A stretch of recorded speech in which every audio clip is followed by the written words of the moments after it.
This video is going to be super unpopular. There's no winning here. So yesterday, Trump announced that he wants to send American troops to take Gaza for America.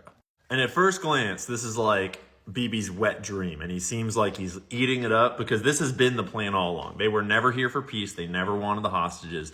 They wanted to flatten Gaza and colonize it with more Israeli settlers until eventually Gaza is no more. Then they can turn to the West Bank and deal with that. And America's been kicked in the dick by Israel so many times for so long that it makes perfect sense to just take that read of this situation. Trump has accepted huge amounts of money from Zionists like the Adelsons. He's got all kinds of Zionist ties. He's proclaimed his allegiance to Israel many, many times. But when we try to give an explanation for what we see in the world, you have to actually see like what is actually happening. Every little thing about it has to be explained by your thesis. If there's something that's not explained by it, then your thesis might be wrong, because the real explanation for what's really going on explains everything that's going on. And if there's something off, you should look at that. Before we get too deep into this, let's be clear. I am not optimistic. I am super concerned. Either that Trump is going to do a half-assed job of this and then Israel will swoop in and continue what they started, or that Trump is playing everybody and it's really just a play for his donors from Israel and it's actually just an Israel thing. But there are pieces of evidence of what's going on here that point to a bigger play that we should all at least be aware of. And one can hope. Okay? So here is the part that doesn't make sense. Trump and Bibi's relationship has been strained lately. It's been weird.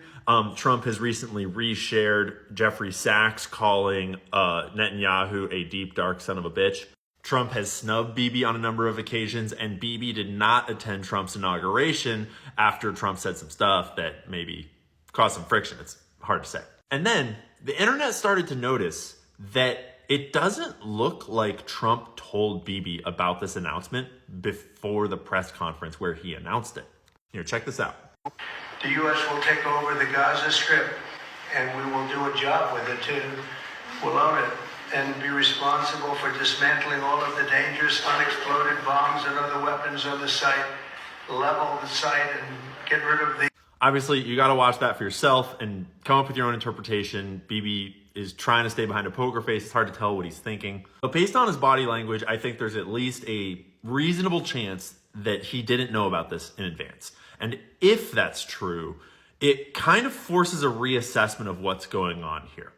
So let's do our best to step into Trump's shoes and look at this from something like his perspective and try to figure out what he thinks is going on. And I'm not saying I endorse this, and I'm not saying that I think that Trump is right. I don't have a good solution, because any solution where you let Palestine and Israel keep doing what they're doing will inevitably end in more bloodshed. It just will. Either you move all the Jews out and you get rid of Israel, and that's full of bloodshed and problems, or you let Israel ethnically cleanse and genocide Gaza, and that's duh. And so what Trump is doing is he's stepping in and putting the American military in Gaza and taking Gaza as an American space. And if you really think about it, that actually takes a huge amount of power away from Israel if you do that with a uncorrupted American government. In order to be uncorrupted, you'd have to do things like shut down USAID, hamstring the CIA, arrest Jeffrey Epstein, you know? You'd also have to expose their media control over the narrative so that way we can have an accurate assessment of what's really going on over there. And if you did all that and put American boots on the ground in Gaza, not only would Israel no longer be able to raid Palestinian homes in the middle of the night and take children prisoner for no reason, they wouldn't be able to carpet bomb civilian infrastructure because it'd be full of Americans. They wouldn't be able to block foreign aid into the country because it would be Americans. They wouldn't be able to gang rape Palestinians because they'd be protected by Americans. They wouldn't be able to occupy and continuously settle more and more land, at least in Gaza, potentially not in the West Bank because it would be Americans.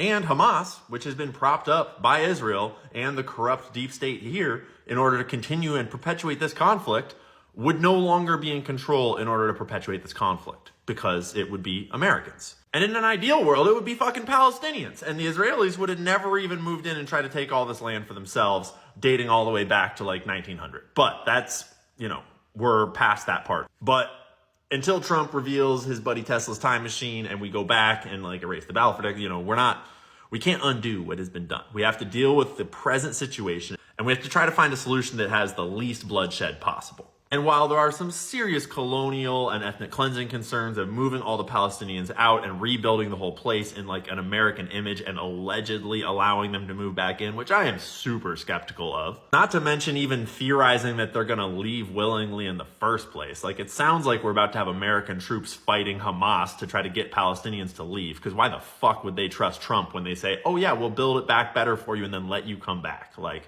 they have no reason to believe that. But this is a super hypothetical, but it's worth considering, okay? And I'm not saying I think this is the most likely or this is real or true. I'm just saying that it's worth considering. If you really wanted to deal with Israel's influence over the United States, you would have to deal with their influence at home by dismantling their blackmail networks, by exposing their media corruption, and by getting rid of all of the complex, interconnected traitorous kind of like dealings that are happening behind the scenes. And we have seen progress towards that point, no less the arrest of Jeffrey Epstein and now the election of Pam Bondi. Well, we know he was on the plane, not only on the plane a couple times, multiple times. He traveled internationally. Who's openly going after Jeffrey Epstein and talking about releasing those files or something along those lines. You'd have to take away a lot of the American deep states, like intelligence agency corrupt power networks like USAID, for example. And that would hamstring their ability to corrupt politics and, policy here at home. But you'd also have to deal with what's going on over there and stop them from having this kind of endless war machine kind of excuse to get American tax dollars and to play the victim and to sort of construct this narrative around what's happening in Israel and Palestine. And taking it over for America will do that. It's also the best shot that Palestinians have at actually getting like a real functioning state with an economy, with buildings, with infrastructure, with food. And let's be clear, I don't think Trump is doing this because he identifies with the Palestinian struggle. I don't think he's doing this out of just the goodness of his heart, if he's even doing this. If anything, he would be doing this for his ego and his legacy, which is fine by me. And if, big if, he actually was doing this to the ends of peace and, defanging Israel, then he would go down in history as one of the greatest presidents in my lifetime, for sure, and possibly in American history. I honestly can't think of any other way to actually address the problems of Israel. Everyone on here loves to scream about the Jews and loves to scream about Israel but do you have a solution? Because I'm not okay with any solution that involves killing Jewish people or